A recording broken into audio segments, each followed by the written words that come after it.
Bom dia, ou boa tarde, ou boa noite, não sei que hora que você está vendo esse vídeo.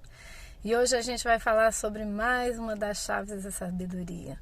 E essa não é muito intuitiva não, muitas vezes a gente despreza o poder dessa chave, que é a arte de fazer perguntas. E você pode falar, ué, mas todo mundo não sabe fazer perguntas? Mas eu estou falando de você adotar como prática intencional o fazer perguntas. E por que isso é sábio? Na nossa cultura, muitas vezes as pessoas que fazem perguntas, né, até em sala de aula, os alunos, às vezes vaiam, parece que o que faz perguntas é o mais bobo. Mas muitas pessoas ali dessa mesma sala de aula, dessa mesma plateia, têm aquela dúvida e não fazem por vergonha. É um sinal de sabedoria, é um sinal de humildade, porque ninguém é obrigado a saber das coisas, nem a entender da primeira vez que é explicado. E muita coisa a gente deixa de aprender em profundidade porque não faz perguntas. Há pessoas que já têm mais prática ou que podem nos ensinar sobre determinado assunto. Mas as perguntas não servem só para você se aprofundar, entender ou aprender mais sobre coisas, sobre temas. A gente precisa ter o hábito de perguntar a si mesmo sobre as coisas do nosso dia a dia. Por que a gente faz determinada coisa do jeito que faz? Por que determinada palavra que alguém diz ou assunto nos irrita, nos tira do sério com facilidade? Por que a gente cria os nossos filhos de determinada forma?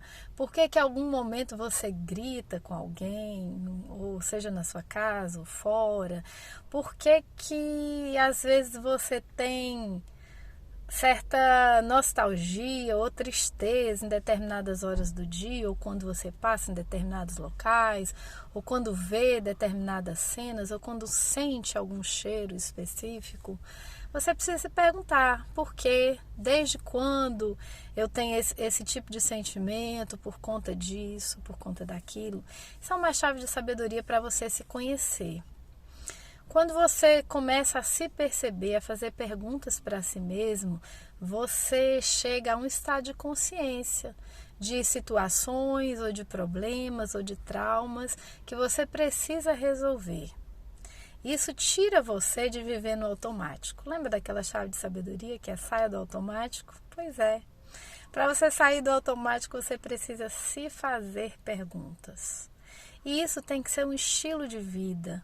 Você tem que estar consciente do que está acontecendo com você, dos seus sentimentos e por que eles chegaram ali. O que foi que desencadeou? O que foi o gatilho? Por que você reage de determinada forma a determinados acontecimentos? E você só vai descobrir isso se você começar a se fazer perguntas. Tem uma história interessante que eu ouvi que ilustra isso e talvez possa te dar um pouco mais de clareza a respeito desse tema que a gente está falando, dessa questão de se perguntar. Conta-se que determinado casal era casado de novo e o marido percebeu que a esposa, sempre que ela ia assar um peixe, ela cortava a cabeça e o rabo. Assava só o meio do peixe, cortava. E ele, acostumado na casa dele, na família dele, comer peixe frito ou assado, fritava com tudo e na hora de comer tirava. Tem gente até que gosta de comer a cabeça, né, do peixe, tem muita carne, tem gente que come até o olho do peixe. Eu não tenho essa prática, mas tem quem goste e a gente não vai discutir o gosto das pessoas, cada um tem o seu. Mas ele perguntou para ela por que ela fazia aquilo. E ela disse, não, porque a minha mãe sempre fez assim. Então eu faço assim também. Ela deve ter os motivos dela, deve ser porque fica mais gostoso ou tira algum cheiro mais forte do peixe. Ela não sabia. A verdade é que ela fazia porque a mãe dela fazia aquilo. E ele resolveu perguntar para a sogra, né, para a mãe da esposa, por que ela cortava sempre a cabeça do peixe e o rabo quando ia fritá-lo ou assá-lo. E ela disse, é porque quando eu me casei, eu tinha poucos utensílios de cozinha e a assadeira que eu tinha em casa era muito pequena, então eu precisava cortar a cabeça e o rabo para que coubesse. na assadeira. Ou seja, por conta daquela situação que era específica dela, ela repassou adiante e alguém copiou sem saber porquê e estava reproduzindo um modo de fazer as coisas que não tinha sentido mais para ela, porque ela tinha assadeiras maiores e podia fazer o peixe com a cabeça e o rabo, mas não fazia e não sabia porquê, estava só replicando modos. E o jeito de você entender seu comportamento, suas atitudes, até seus sentimentos, é fazendo perguntas. Fazendo perguntas, meditando, anotando. Se você é cristão, você tem a ajuda do Espírito Santo para lhe mostrar coisas que você às vezes nem percebe em si mesmo e que ele sabe por que é que surgiu ali e ele pode te levar a momentos da sua vida, a questões que precisam ser resolvidas, a mágoas que precisam ser perdoadas e que podem te levar a viver de uma forma muito mais plena, mais feliz, sem pesos e coisas que você afeta não só você, mas afetam as pessoas que convivem a você, com a sua família. Tem pessoas que ficaram sensíveis com determinadas palavras ou atitudes, porque na infância alguém lhes traumatizou, às vezes consciente ou inconscientemente, e a pessoa segue com aquela feridazinha ali sem resolver, ou feridazona, né?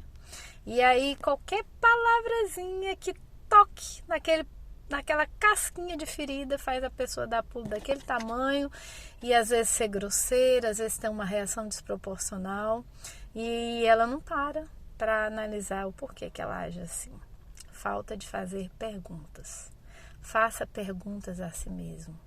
Por que que eu ajo assim? Por que que eu acordo nesse horário? Por que que eu como essa comida?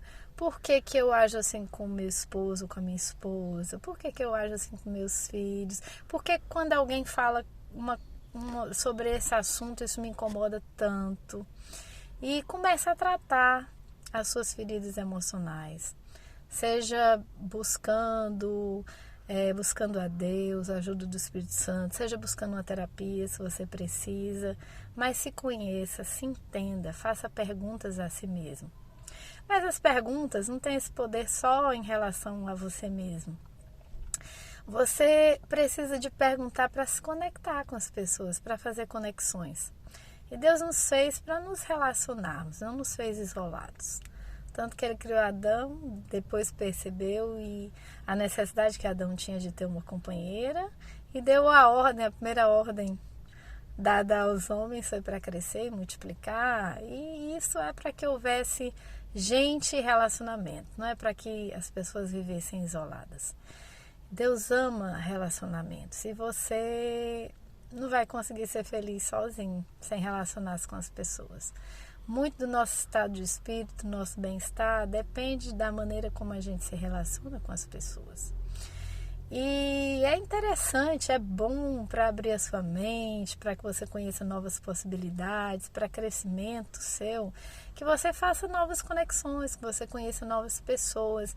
E às vezes você está próximo de alguém que você até já ouviu falar, que tem algo que você gostaria de aprender com aquela pessoa, você gostaria de se aproximar e você não sabe como começar uma conversa.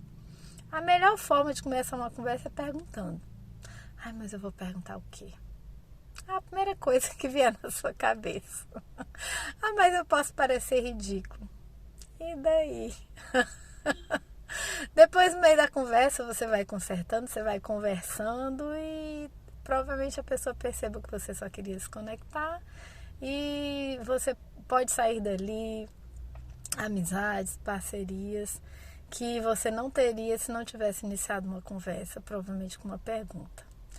Eu ouvi um amigo dizendo uma vez que ele entrou no elevador com alguém que ele já tinha ouvido falar a respeito e ele queria se conectar e não sabia o que falar. E ele soltou uma pergunta até meio sem sentido, disse assim, qual a sua cor preferida? E a pessoa meio que se assustou assim, aí ele começou a conversa e até disse, não, eu perguntei isso porque eu não queria que você saísse do elevador sem que eu conseguisse falar com você, mas enfim, e dali foi possível essa conexão e essa conversa, fluiu a conversa a partir dali. Então não tenha medo de fazer perguntas para se aproximar de pessoas, para se conectar com elas. Mas a pergunta não serve só para isso, não. O povo judaico tem o hábito, né, de fazer perguntas. Se você lê ali os evangelhos, a vida de Jesus, você percebe que Jesus fazia muitas perguntas. Ele se aproximava das pessoas e fazia as perguntas. E às vezes perguntas que você fala, mas por que Jesus está perguntando disso, né? Chegava perto de alguém cego, alguém aleijado, e Jesus perguntava, o que você quer que eu te faça? Parecia óbvio, né? Mas Jesus se aproximava com essa pergunta e percebia ali o coração da pessoa e fazia a própria pessoa perceber-se quem era ela e quais as suas intenções e a maneira que ela via a vida. Alguns já diziam especificamente o que queriam, outros contavam histórias, se queixavam. E nisso tudo tinha ensinamento de Jesus para a pessoa e para ficar registrado para nós. E outro hábito que Jesus tinha era de responder perguntas devolvendo outra pergunta. Já reparou que às vezes tem pessoas que te fazem umas perguntas capciosas, que você percebe que às vezes a pessoa está querendo lhe expor ou lhe constranger de alguma forma e joga pressão através de perguntas. Uma maneira sábia é você parar, ao invés de responder, devolver com outra pergunta, devolver a pressão. E Jesus fazia isso muito com os fariseus. Eles cercavam Jesus, pensavam como iam arrumar uma armadilha para Jesus, com palavras, com perguntas difíceis. E Jesus geralmente lhes respondia com outra pergunta que colocava eles numa armadilha, que eles não podiam responder e eles saíam de fininho. Então, quanta sabedoria há no saber fazer perguntas. Sabia que tem gente, né, que... Você lembra quando não tinha o Waze, o GPS? Se você é da minha idade, você se lembra que para encontrarmos um endereço, você tinha que sair e pegava mais ou menos a direção e ia perguntando, tinha que perguntar pelo caminho. E eu cansei de ver motoristas orgulhosos que não queriam parar para perguntar e perdiam tempo e davam voltas e tinham que fazer o caminho de retorno e às vezes iam por caminhos muito mais difíceis, né? E quantas vezes a gente está meio perdido na vida porque não faz perguntas? Pergunte a pessoas que sabem mais que você em determinadas áreas da vida que você percebe que precisa crescer, que precisa de ajuda. Enfim, faça perguntas para você, para os outros, para aprender, para devolver pressão. Isso é uma poderosa chave de sabedoria. Faça pergunta para os seus filhos, se conecte com eles. Faça pergunta para o seu cônjuge. Faça pergunta para os seus pais. E para as pessoas de seu convívio, faça perguntas amorosas, sem um quê de ironia. Faça perguntas sinceras para se conectar e entender o coração de cada um. Eu desejo que você faça do seu dia um dia extraordinário e que você faça muitas perguntas, principalmente para você. Extraordinário dia.